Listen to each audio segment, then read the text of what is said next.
다 같이 사도신경으로 신앙 고백 하시겠습니다. 나는 전능하신 아버지 하나님, 천지의 창조주를 믿습니다. 나는 그의 유일하신 아들, 우리 주 예수 그리스도를 믿습니다.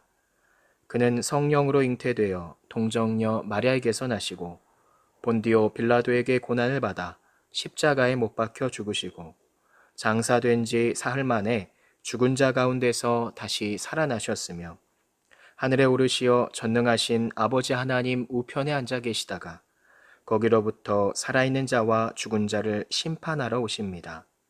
나는 성령을 믿으며 거룩한 공교회와 성도의 교제와 죄를 용서받는 것과 몸의 부활과 영생을 믿습니다. 아멘.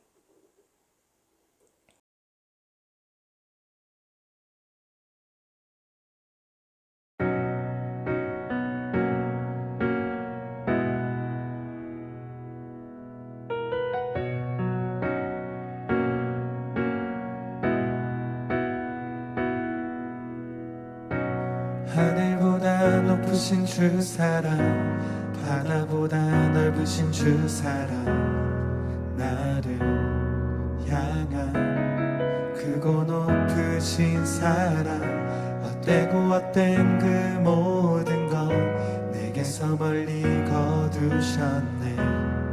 나의 수치 찬양되었네.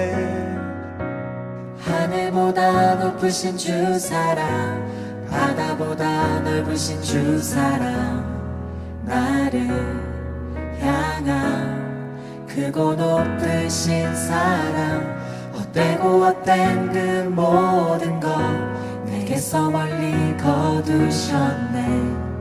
나의 수치 찬양되었네. 영원히 감사드리리 주님의 그 은혜, 날 찾아주신 그 사랑, 오 주님 내 전부 사랑해요, 경배해요. 나 주 위에 살리 영원토록 신실하신 주 사랑을 전하리. 하늘보다 높으신 주 사랑, 바다보다 넓으신 주 사랑, 나를 향한 크고 높으신 사랑, 헛되고 헛된 그 모든 것 내게서 멀리 거두셨네. 나의 수치 찬양되었네. 영원히 감사드리리 주님의 그 은혜, 날 찾아주신 그 사랑, 오 주님 내 전부 사랑해요, 경배해요. 나 주 위에 살리 영원토록 신실하신 주 사랑을 전하리.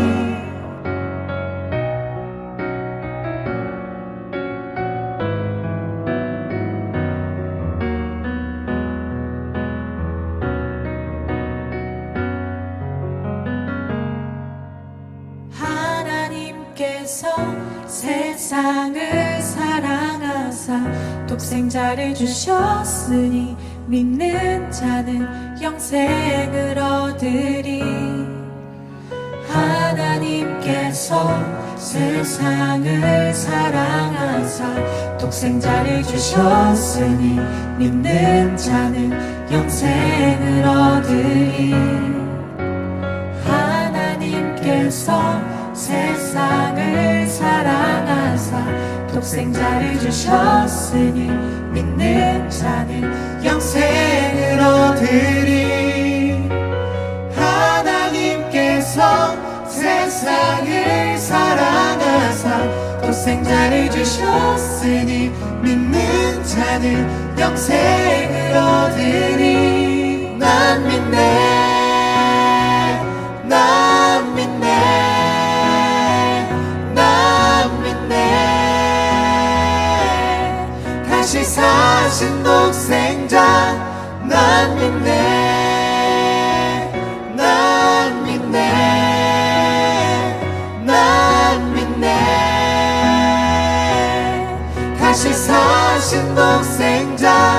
난 믿네 난 믿네 난 믿네 다시 사신 독생자 난 믿네 하나님께서 난 세상을 믿네 사랑하사 독생자를 주셨으니 믿는 자는 다시 사신 독생자 난 믿네.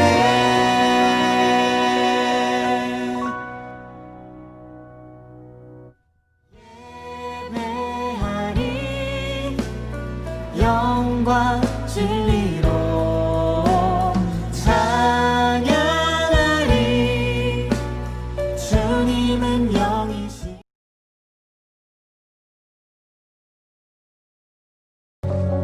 내가 한 가지 일을 행하매 너희가 다 이로 말미암아 이상히 여기는도다.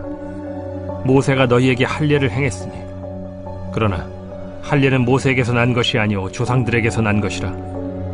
그러므로 너희가 안식일에도 사람에게 할례를 행하느니라. 모세의 율법을 범하지 아니하려고 사람이 안식일에도 할례를 받는 일이 있거든. 내가 안식일에 사람의 전신을 건전하게 한 것으로 너희가 내게 노여워하느냐. 외모로 판단하지 말고 공의롭게 판단하라. 예루살렘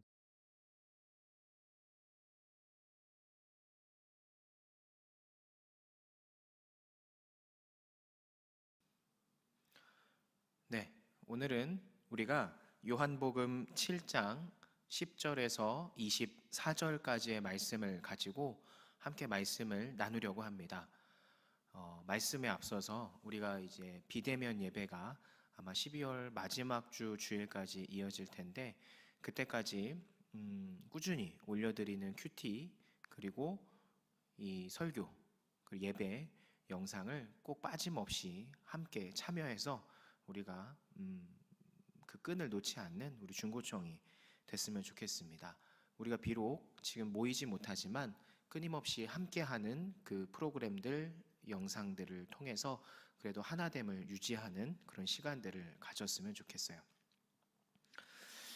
오늘 말씀을 우리가 나눌 텐데 오늘 말씀의 그 전체적인 내용을 한번 훑어보면 초막절에 예루살렘에 올라가신 예수님이 지금 사람들을 가르치고 계시죠. 그런데 이 예수님에 대한 평가라는 것이 사실 사람들마다 다릅니다. 그 예수님의 가르침에 대해서는 모두가 다 놀라워하는데 한편은 예수님은 그 유대인들의 형식적인 그 종교 행위를 지적을 하시면서 자기가 하신 일에 대해서 어떤 올바른 판단을 요구를 하세요. 그러니까 예수님께서 유대인들에게 너희들의 이 종교의 형식적인 부분들이 하나님을 믿는다고 하면서 그렇게 할 수 있는 것이냐, 그것은 위선이 아니냐라고 아픈 부분을 꼬집죠. 그럼 그 꼬집는 것에 대해서 올바른 판단이라고 하는 것은 너희들이 생각을 해봐라. 너희들이 믿는 율법, 그 성경에 정말 하나님의 말씀이 너희들처럼 의식적이고 형식적인 종교 행위를 하라고 되어 있는 건지, 너희들은 정말로 지금 잘 하고 있는 건지 올바른 판단을 스스로 해보라고 지금 예수님께서 묻고 계신 겁니다. 그런데 한편으로는 또 이것에 대해서 반발하는 입장이 있고 또 그렇습니다. 저희가 잘못했습니다. 이렇게 말하는 양극단의 판단이 있다라는 거죠. 그래서 아까 말한 모두가 예수님의 가르침에 대해서 놀라워하죠. 왜? 예수님은 특별히 봤을 때 어떤 랍비의 어떤 선생 학자의 유명한 제자도 아닐 뿐더러 어려서부터 어떤 체계적인 교육을 받고 자란 높은 신분의 사람도 아니었기 때문에, 목수의 아들에 불과했기 때문에 이렇게까지 지혜로운 말씀을 전하는 걸 보고 이 사람들이 놀랐다라는 거죠. 그런데 그 놀라워하는 한편으로는 어느 한쪽은 예수님에 대해서 이단이다, 우리는 받아들일 수 없다라고 반대하는 반면, 받아들이지 않는 반면에 어떤 한편으로는 참말로 하나님의 아들이 아니고서는 저런 말씀과 저런 능력을 보이실 수가 없다라고 이제 이야기를 하면서 따르는 자들, 이렇게 두 부류로 나뉘어 있다라는 겁니다.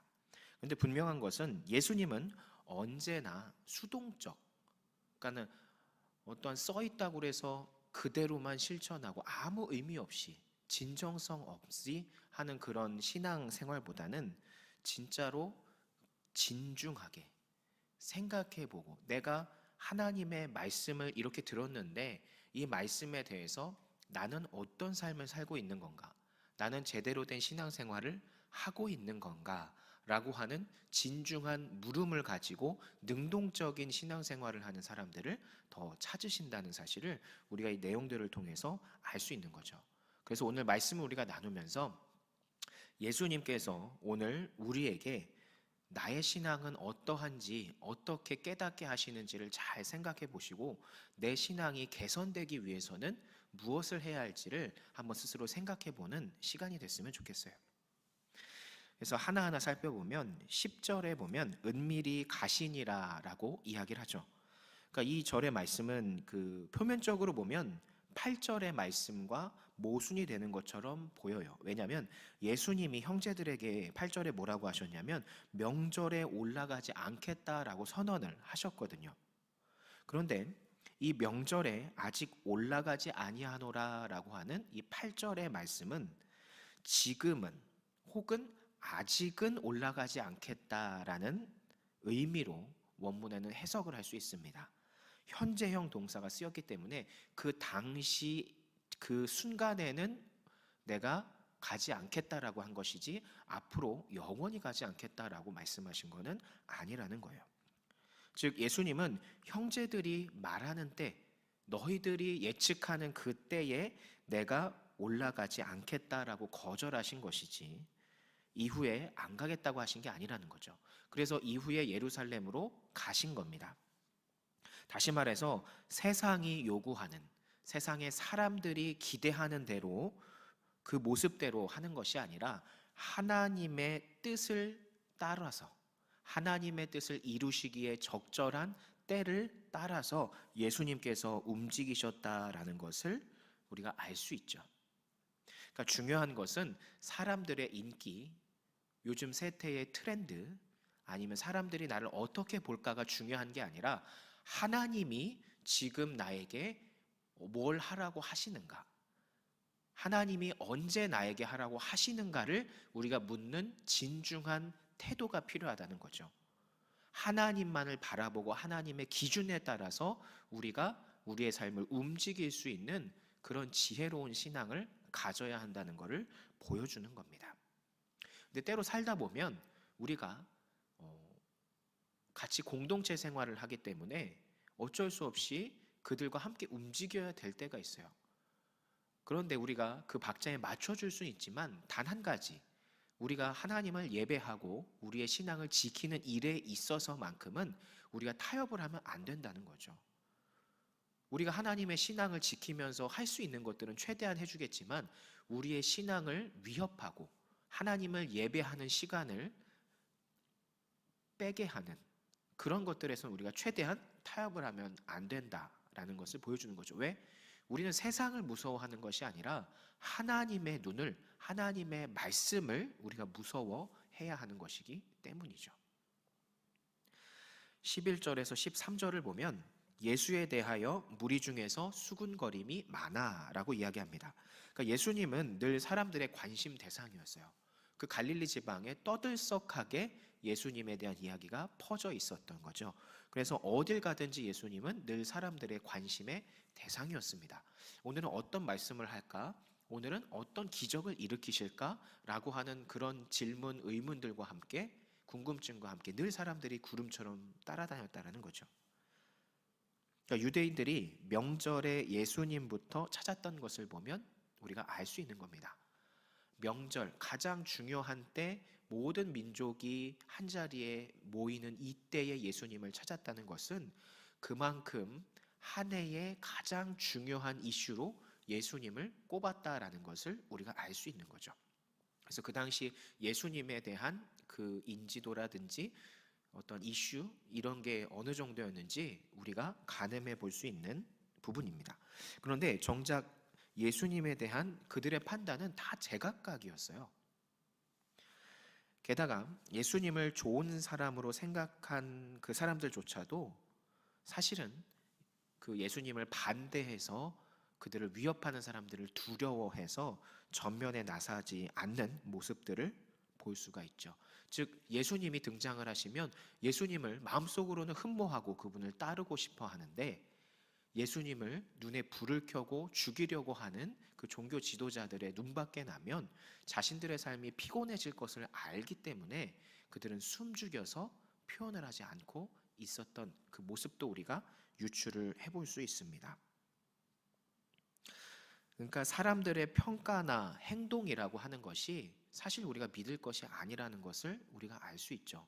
왜냐하면 겉으로 보여지는 사람들의 반응과 그런 표현과 행동들은 암묵적으로 진심을 나타내는 것이 아니라 군중 심리라든지, 그러니까 다른 사람들이 다 그렇게 몰아가니까 나도 모르게 그렇게 받아들이게 되는 그런 군중 심리라든지 그런 것에 의해서 좌지우지 될 수 있는 것이기 때문에 사람들이 꼭 이렇게 말하더라라고 해서 그것이 사실이나 진실이 될 수 없다라는 사실을 보여주는 거죠. 그래서 하나님 앞에 신앙생활을 하는 우리 그리스도인들이라고 한다면 하나님의 말씀, 성경이 이야기하는 대로 우리의 기준을 세워야 하는 것이지 사람들이 이렇게 하더라라는 그 이야기만을 듣고 우리가 판단하고 행동해서는 안 된다라는 거죠.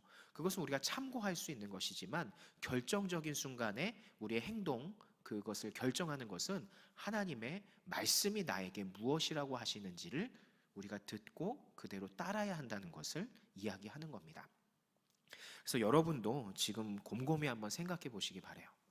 정말 여러분의 삶의 앞날을 결정하는 데 있어서 하나님 앞에 묻고 하나님의 말씀에 합한지 정당한지를 고민하고 결정을 하는 것인지 그냥 내가 주변 사람들의 이야기에 의해서 세상의 세태에만 끌려가서 나의 삶을 결정하는 것이 아닌지를 한번 생각해 보시라는 거예요. 만약에 여러분들이 하나님의 말씀을 기준으로 최종 결정하는 것이 아니라 세상 사람들의 이목이라든지 나의 이익이라든지 그냥 흘러가는 대로 놔두고 있는 것이라면 그것은 하나님이 원하시는 삶이 아니라는 것을 반드시 기억했으면 좋겠어요. 그것은 신앙인의 삶이 아닙니다.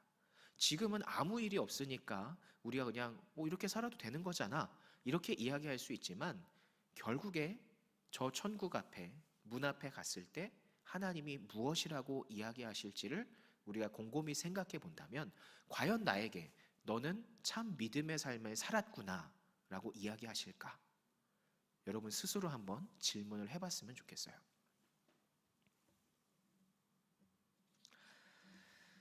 그렇기 때문에 여러분들이 주변에 이목을 집중하기보다 하나님의 말씀이 여러분에게 무엇라고 이야기하는지 늘 진지한 태도를 가지고 말씀을 묵상했으면 좋겠어요. 예배를 드렸으면 좋겠어요. 여러분들의 그 진지한 1시간 10분의 태도가 여러분의 인생을 바꿀 수 있다는 거예요. 여러분의 생명의 삶으로 이끌 수 있는 놀라운 기회가 여러분에게 주어진다는 거예요. 한 주에 1시간, 한 주에 10분의 그 예배와 큐티와 같은 묵상의 시간들이 여러분을 바꿀 수 있다는 겁니다. 14절에서 18절을 보면 이 사람은 배우지 아니하였거늘 어떻게 그를 아느냐라고 이야기합니다. 그러니까 우리가 초반부에도 얘기했지만 유대인들은 예수님의 가르치심에 매우 놀랐어요. 그 이유는 예수님이 제대로 된 그 랍비, 유대인들에게는 선생이라고도 하고 학자라고도 하는데 랍비 굉장히 이제 존경받는 사람들이거든요. 당대의 학자라고 할 수 있고 종교 지도자라고도 할 수 있는데 이 랍비 교육을 엘리트 코스를 받은 적이 없는 거죠. 밟은 적이. 그럼에도 불구하고 하나님의 말씀에 대한 놀라운 통찰력을 보여주셨기 때문에 종교 지도자들도 함부로 그것에 대해서 반박할 수 없을 정도로 해박한 성경에 대한 지식과 그거에 대한 지혜의 말씀들을 해답을 주셨기 때문에 사람들이 놀랄 수밖에 없는 거죠. 어떻게 제대로 정식 교육도 제대로 받지 못한 예수가 저렇게 놀라운 하나님의 말씀을 전할 수 있을까라고 사람들이 놀라워했다라는 거예요. 근데 이에 대해서 예수님은 뭐라고 하시냐면 자기가 가르치는 이것들이 하나님께로부터 왔기 때문에 자기가 그렇게 이야기한다라고 말씀을 하세요. 즉 하나님의 아들로서 하나님으로부터 받은 그 말씀을 그대로 전하는 것이기 때문에 내가 이렇게 할 수 있는 것이다 라고 이야기를 하는 거죠.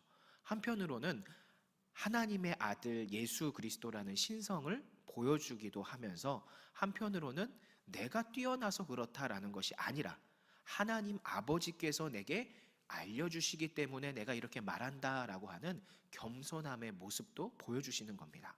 그래서 이 모습을 통해서 사실 우리가 그리스도인으로서 갖춰야 될 덕목도 우리가 알 수 있죠. 그것은 뭐냐면 하나는 하나님 앞에 우리가 겸손해야 된다는 거예요. 내가 이만큼 알기 때문에 내가 너한테 이렇게 해주는 거야? 내가 이런 놀라운 능력이 있어서 이렇게 하는 거야 라는 게 아니라 하나님이 나에게 지금 내가 알고 있는 것, 배워온 것, 살아온 것 모든 것을 공급해 주셨고 지금까지 가르쳐 주셨기 때문에 내가 이렇게 할 수 있는 거야 라고 실제로 이야기할 수 있을 정도의 겸손함을 우리가 갖추어야 한다는 그 이야기를 또 우리가 할 수 있겠습니다. 어쨌든 자기의 영광만 구하는 가르침, 즉 내가 이만큼 뛰어나서 이렇게 가르쳐 주는 거야 라고 하는 그런 가르침은 사실 사람들에게 진짜 영향을 줄 수 없어요. 우리가 왜 누군가와의 그 대화를 듣거나 어떤 사람들과의 그 이야기를 듣다 보면 이 사람이 교만한 사람인지 자기 과시가 넘치는 사람인지 아닌지 우리가 어느 정도 알 수 있잖아요. 사실 아무리 그 내용이 옳고 뛰어난 통찰력을 가진 이야기라고 할지라도 그 사람이 이 사람은 너무 자기 과시가 심해 이런 느낌이 들면 우리가 그 이야기를 받아들이나요? 받아들이지 않죠. 왜? 그 사람의 인성 덕목이 신뢰가 가지 않는 거예요. 그렇기 때문에 그 사람이 아무리 좋은 이야기를 한들 우리의 마음에 와닿지 않는 거죠. 마찬가지로 생명의 말씀이라고 하는 복음을 우리도 전해야 되고 또 우리도 받아들여야 하는 입장에서는 이러한 진실된 하나님의 영광만을 이야기하는 나의 그 과욕이나 나의 모습을 드러내는 것이 아니라 자랑하는 것이 아니라 하나님의 영광만을 드러내야 하는 그리스도의 삶에 있어서 이런 덕목이 필요하다라는 겁니다. 나를 내세우는 게 아니라 정말 하나님께서 나에게 가르쳐 주셨고 하나님께서 나에게 여기까지 인도해 주셨기 때문에 내가 당신에게도 복음에 대해서 이야기할 수 있습니다. 그리고 나는 삶을 이렇게 살아갈 수 있습니다 라고 고백할 수 있는 신앙인이 되어야 한다는 거예요. 만약에 우리가 당시에 그 바리새인이나 사두개인과 같은 종교 지도자들처럼 하나님의 말씀을 단순히 그 삶을 유지하는 수단으로만 삼는, 그 말씀을 믿고 진실되게 그 말씀을 질문하고 탐구하는 그런 모습이 아니라 그저 말씀을 많이 알아서 이것을 나의 지위를 유지하는데, 돈을 버는데 그것에만 급급한 이 종교 지도자들의 모습으로만 남는다고 하면 우리가 아무리 뛰어난 지식을 가지고 무슨 이야기를 한들 세상 사람들은 믿지 않는다는 거예요. 우리가 복음을 외쳐도 능력이 없는 이유는 그와 같은 이유 때문일 수 있는 거예요. 우리가 진짜 진정성 없이 그저 형식적인 예수 믿으세요 라고 외치는 그 외침은 아무래도 생명의 능력이 떨어질 수밖에 없겠죠.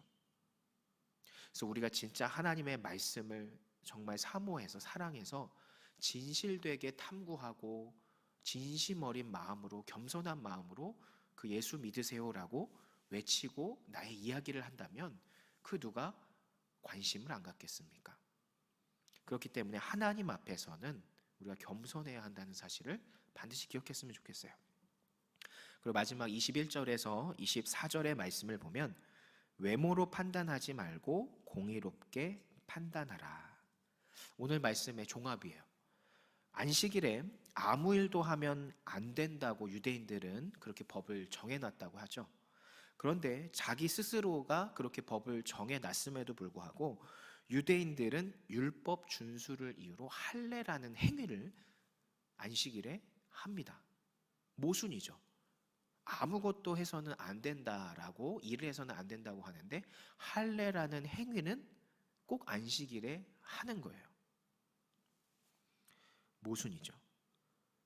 근데 그러면서도 안식일에 38년 된 병자를 고치신 그 예수님의 행동은 인정하지 않아요. 병자를 박대하라고 율법에서 그랬을까요? 그를 고치지 말라고 했을까요? 어려운 이웃이 있으면 도우라고 분명히 율법에 계명에 되어 있어요. 하나님의 말씀에. 그러면 안식일에 38년 된 병자를 고치신 예수님도 이 종교 지도자들이 율법에 할례를 행하라고 하고 있으니까 우리가 안식일에 행한다 라고 하는 그들의 논리와 다를 게 없잖아요. 그럼 예수님의 행동도 인정을 해야 되는 건데 이들은 인정하지 않는 거예요. 즉, 이 당시의 유대 종교 지도자들의 신앙이라고 하는 것은 그 내용에 대해서 진중한 태도를 가지고 올바른 판단을 한 것이 아니라 그저 예수님을 실어서 예수님을 배척하기 위해서 반대를 위한 반대를 했다는 것을 알 수가 있죠.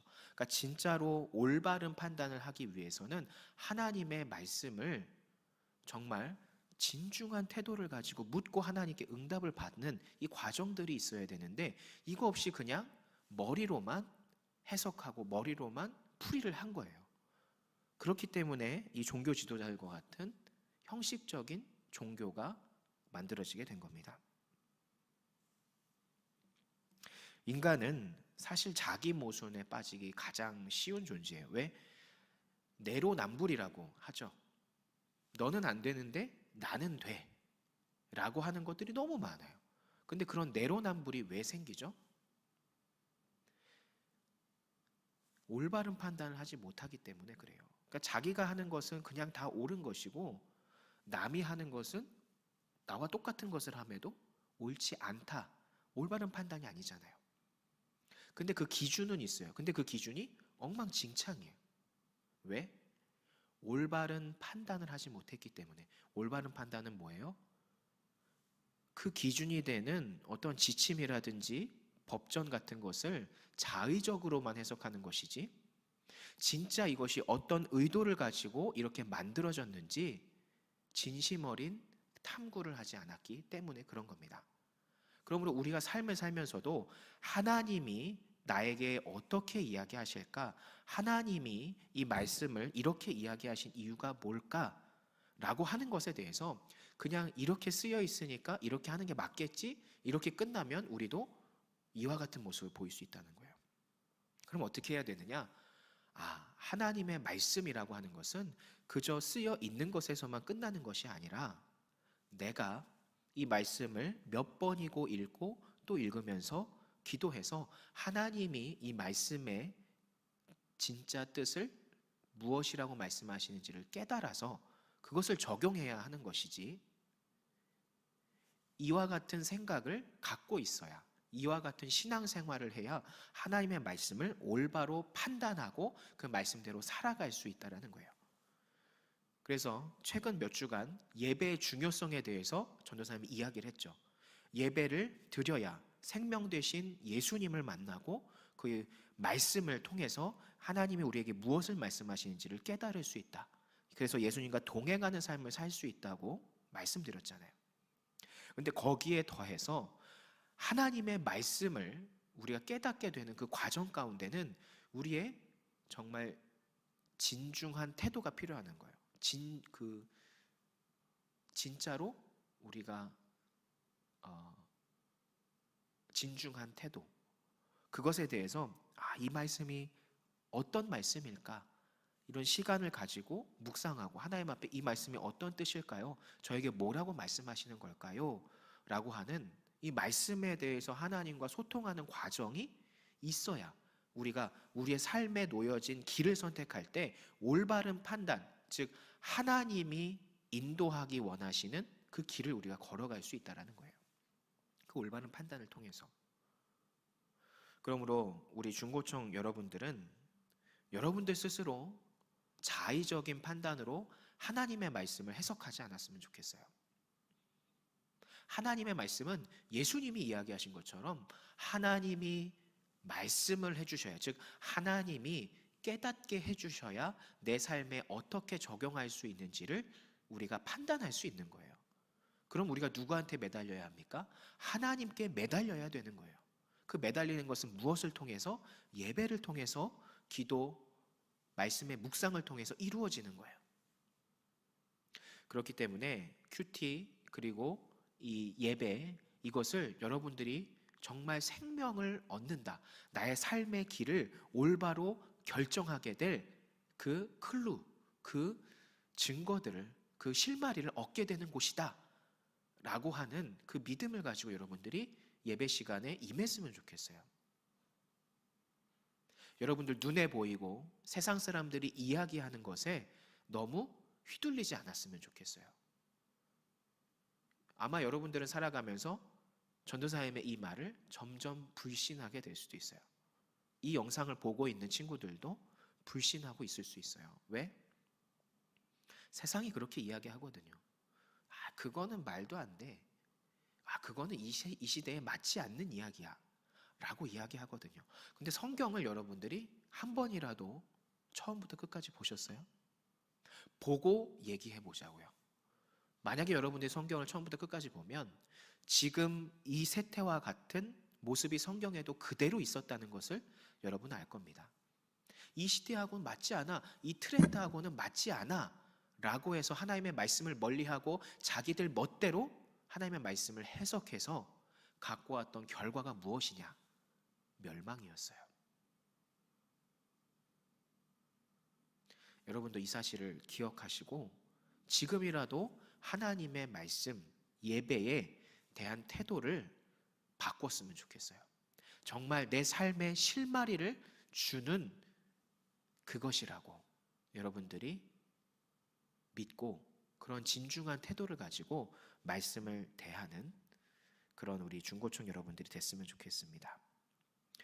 그런 올바른 판단을 통해서 여러분의 삶을 하나님이 이끌어 가시도록 하는 지혜로운 우리 중고촌 여러분들이 되기를 소망합니다. 감사합니다.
하늘에 계신 우리 아버지, 아버지의 이름을 거룩하게 하시며 아버지의 나라가 오게 하시며 아버지의 뜻이 하늘에서와 같이 땅에서도 이루어지게 하소서. 오늘 우리에게 일용할 양식을 주시고 우리가 우리에게 잘못한 사람을 용서하여 준 것 같이 우리 죄를 용서하여 주시고 우리를 시험에 빠지지 않게 하시고 악에서 구하소서. 나라와 권능과 영광이 영원히 아버지의 것입니다. 아멘.